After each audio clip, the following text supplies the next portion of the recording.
আসসালামু আলাইকুম রহমতুল্লাহ। আলহামদুলিল্লাহ, সুবহানাল্লাহ সুবহানাল্লাহ। আজকে একটা সহিহ হাদিসের একটা বিষয় দোয়া নিয়ে এসেছি।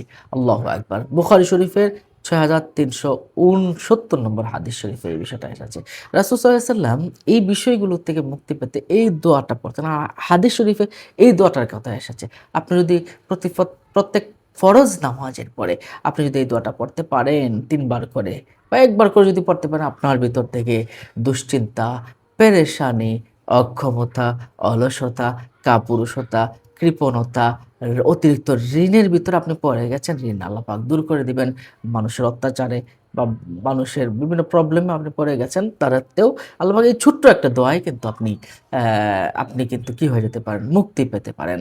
দোয়াটা আমি ডেসক্রিপশন বক্সে লিখে দিব। আর তার আগে আমরা একটু মুখে, মুখে বলে নিই। আসুন আমরা এই দোয়াটা একটু শিখে নেই। আ দুশ্চিন্তা থেকে, পেরেশানি থেকে, অক্ষমতায় অত্যধিক ঋণে পড়ে গেছেন, এই দোয়াটাও আপনার জন্য খুব কার্যকরী। দোয়াটা কি? আল্লাহুম্মা ইন্নী আউযু বিকা মিনাল হাম্মি ওয়াল হাযান ওয়াল আজসি ওয়াল কাসাল ওয়াল জুবনি ওয়াল বুখল ওয়া দালা'id দাইন ওয়া গালাবাতির রিজাল। আমি আবারও বলছি, আল্লাহুম্মা ইন্নী আউযু বিকা মিনাল হাম্মি ওয়াল হাযান ওয়াল আজসি ওয়াল কাসাল ওয়াল জুবনি ওয়াল বুখল ওয়া দালা'id দাইনি ওয়া গালাবাতির রিজাল।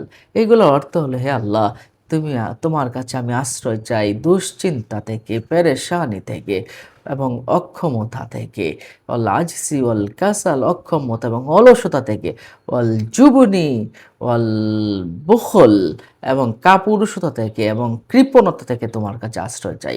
অদলাইদ্দাইন, এবং তোমার কাছে ঋণ ভার থেকে মুক্তি তোমার কাছে চাই। গালাবাতির রিজাল, এবং মানুষের অত্যাচার থেকে তোমার কাছে আশ্রয় চাই। বুখারী শরীফের সহিহ হাদিস, এটা সহিহ দোয়া। এই দোয়াটা অবশ্যই, অবশ্যই যারা এই প্রবলেমগুলো থেকে বেঁচে থাকতে চান, তারা এই দোয়াটা অবশ্যই, অবশ্যই আপনারা পড়বেন। সম্মানিত দর্শক ও শ্রোতা, এই দোয়া যে কত পাওয়ারফুল দোয়া, রাসূল সাল্লাল্লাহু আলাইহি ওয়াসাল্লাম নিজে পড়তেন এবং সাহাবায়ে কেরামও পড়তেন। আসুন আমরা প্রত্যেকে এটা পড়ি, অন্য মুমিন মুসলমানকে জানানোর চেষ্টা করি। দোয়াটা আমি আবারও আরেকবার বলে দিচ্ছি, একটু দেখুন। আল্লাহুম্মা ইন্নী আউযু বিকা মিনাল হাম্মি ওয়াল হাযান ওয়াল আজসি ওয়াল কাসাল ওয়াল জুবনি ওয়াল বুখল ওয়া দালা'id দাইন ওয়া গালাবাতির রিজাল। আমি আবারও বলছি, একটু শুনুন। আল্লাহুম্মা ইন্নী আউযু বিকা মিনাল হাম্মি ওয়াল হাযান ওয়াল আজসি ওয়াল কাসাল ওয়াল জুবনি ওয়াল বুখল ওয়া দালা'id দাইন ওয়া গালাবাতির রিজাল।